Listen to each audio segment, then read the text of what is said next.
பெரியாழ்வார் துளசி செடி பக்கத்துல கிடைத்த குழந்தைக்கு கோதைன்னு பெயர் வச்சு வளர்த்து வருவாரு. அவர் மனைவியும் கோதை மேல ரொம்ப அன்பு வச்சிருப்பாங்க. கோதையும் அன்பும் பொறுமையும் உள்ள பெண்ணா வளர்ந்து வருவாங்க. நதி கடலை நோக்கி போறது மாதிரி இயல்பாவே அவங்க உள்ளம் கண்ணனை நோக்கி இருக்கப்படும். மலர்களை பார்த்தாலே அந்த மாயவனோட கண்கள் ஞாபகம் வரும். கருமேகத்தை பார்த்தா நீலவனனோட மேனி தெரியும். கண்ணன்ற பேரை யாராவது உச்சரிச்சாலே போதும், கோதையோட மனம் வெண்ணெய் மாதிரி உருக ஆரம்பிக்கும். உடல், உணர்வு, உயிர் எல்லாத்துலயும் அந்த திருவரங்கனை நிறைஞ்சிருப்பான். ஒரு முறை பெரியாழ்வார் இறைவனுக்கு அர்ப்பணிக்க வச்சிருந்த மாலையை எடுத்து இவங்க போட்டுப்பாங்க. தன்னை அலங்கரிச்சு கண்ணாடி முன்னாடி நின்று அந்த கார்மேக கண்ணனுக்கு நான் சரியானவளான்னு தன்னையே ஒரு முறை பார்த்துப்பாங்க. கண்டிப்பா அவன் திருவருள் கிடைக்கும்னு மகிழ்ந்து அந்த மலர் மாலையை கழட்டி வச்சிருவாங்க. இது தினமும் நடக்க ஆரம்பிக்கும். ஒரு முறை கோதை மாலை சுடும்போது பெரியாழ்வார் பார்த்துருவாரு. அவரோட வாழ்க்கையே அந்த மாலை அர்ப்பணிக்கிற திருத்தொண்டு தான். பொதுவா இறைவனுக்கு மலர் அர்ப்பணிக்கும் போது அதை முகர்ந்து கூட பார்க்க கூடாதுன்னு சொல்லுவாங்க. ஆனா கோதை அதை எடுத்து போட்டிருப்பாங்க. பெரியாழ்வாருக்கு அதை பார்த்ததும் பொறுக்காது. கோபத்துல கோதைன்னு கத்துவாரு. அது வரைக்கும் அவங்க அப்பாவை கோதை அப்படி பார்த்ததே இல்லை. பயத்துல நடுநடுங்கி நிற்பாங்க.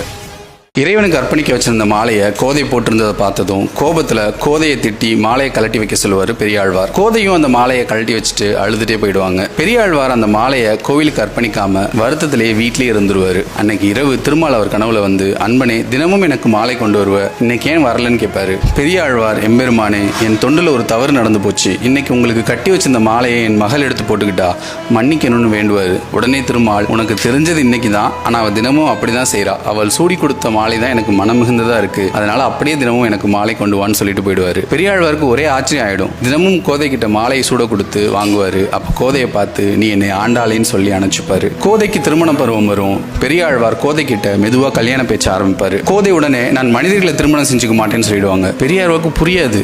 வேற யாரை திருமணம் செஞ்சுக்க போறேன்னு கேட்பாரு. நான் திருவரங்கனை தான் கல்யாணம் பண்ணிக்குவேன்னு சொல்லிடுவாங்க. பெரியாழ்வார் அதிர்ச்சி ஆயிடுவாரு.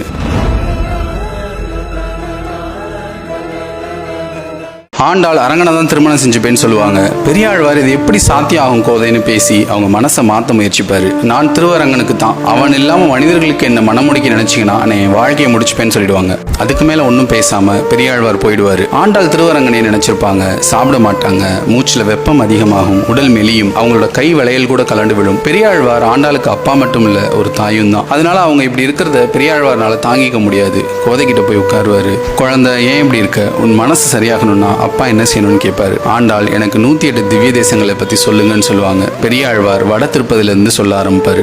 இல்ல, எனக்கு ஸ்ரீரங்கம் பத்தி சொல்லுங்கன்னு கேட்பாங்க. பெரியாழ்வார் ஸ்ரீரங்கம் பத்தி சொல்ல ஆரம்பிப்பாரு. அதை கேட்க கேட்க ஆண்டாள் கண்கள்ல இருந்து கண்ணீர் வழியும், உடல் சிலிர்க்கும். பெரியாழ்வார் சொல்ல சொல்ல தாரத்தாரியா கண்ணீர் பெருக்கெடுக்கும். அப்படியே திருவரங்கம் இருக்கிற திசையை பார்த்து விழுந்து வணங்குவாங்க. ஆண்டாளோட காதல் பக்தியா மாறிடுச்சுன்னு பெரியாழ்வாருக்கு புரிஞ்சிடும். ஆண்டாளோட மனம் புரியுது. திருவரங்கனோட முடிவு என்னன்னு யாருக்கு தெரியும்?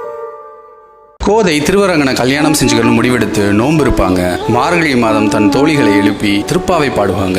ஒரு நாள் கோதை தன் தோழியை கூப்பிட்டு, ரொம்ப மகிழ்ச்சியா எனக்கு ஒரு கனவு வந்ததுன்னு சொல்லுவாங்க. அதுல 1000 யானைகள் சூழ்ந்து வர வீதிகள்ல நாராயணன் ஊர்வலமா வர்றான். அவனை காணவும் வரவேற்கவும் ஒவ்வொரு வீடுகள்லயும் பூரண பொற்குடங்கள் வச்சு தோரணங்கள் கட்டியும் அலங்கரிக்கப்படுறத நான் கனவுல பார்த்தேன்னு சொல்லுவாங்க. அப்போ பெரியாழ்வார் கோதையை தேடி வருவாரு. கோதை, திருவரங்கன் என் கனவுல வந்து உன் மகளை நான் திருமணம் செஞ்சுக்கிறேன், திருவரங்கம் அழைத்துவான்னு சொன்னாருன்னு சொல்லுவாரு.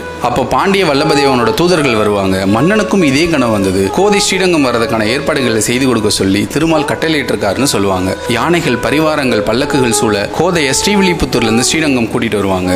கோதையோட ஒரு தோழி இன்னொரு தோழி கிட்ட, ராமன் சீதையை திருமணம் செஞ்சதும் கிருஷ்ணன் ருக்மணியை திருமணம் செஞ்சதும் சாத்தியம். அப்ப 2 பேருமே மனித அவதாரமா வந்தாங்க.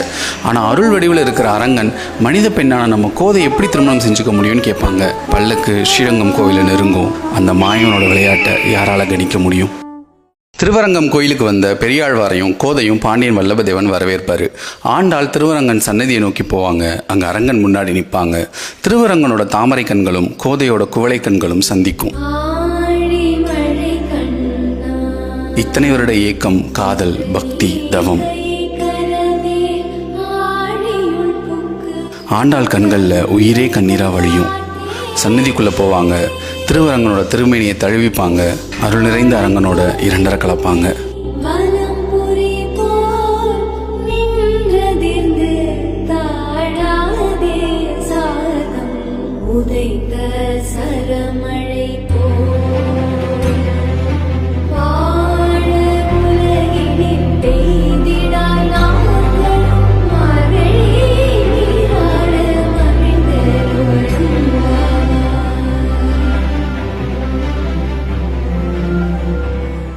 ஆண்டாள் திருவரங்கனோட சன்னதியில் பெருமாளோட இரண்டரை கலந்துருவாங்க. பெரியாழ்வாருக்கு ஒரு பக்கம் மகிழ்ச்சியாக இருந்தாலும் கோதை இல்லாமல் அந்த இடத்தை விட்டு போக மனம் இல்லாமல் அங்கேயே நிற்பார். அப்போ ஒரு அசரீரி கேட்கும், கோதை பூமாதேவின் அவதாரம், அவளோட நல்வினை காரணமாக என்னை வந்து அடைந்தால் அன்பனே நீ ஸ்ரீவில்லிபுத்தூர் சென்று உன் திருத்தொண்டை தொடர்வாயாக அப்படின்னு திருமால் சொல்லுவார். இறைவனோட ஆணையை ஏற்று பெரியாழ்வார் மீண்டும் ஸ்ரீவில்லிபுத்தூர் போய் இறைவனுக்கு மலர் மாலை அர்ப்பணிக்கிற திருத்தொண்டை செய்வார். கோதை இல்லாத வீடும் நந்தவனமும் பூக்களும் பெரியாழ்வாருக்கு எப்படி இருந்திருக்கும்னு தெரியல. பெரியாழ்வார் 85 வயசு வரைக்கும் உயிர் வாழ்ந்தார். பெரியாழ்வார் கருடனோட அவதாரமாக பார்க்கப்படுறாரு. பாண்டியன் சந்தேகத்தை தீர்த்து பொற்கிழியை அறுத்ததாகட்டும், தன் மகளை திருவரங்கம் அழைத்து வந்ததாகட்டும், தன் வாழ்வு முழுக்க திருத்தொண்டு செய்ததாகட்டும், எல்லாமே இறைவன் சொன்ன ஒரே ஒரு வார்த்தைக்காக.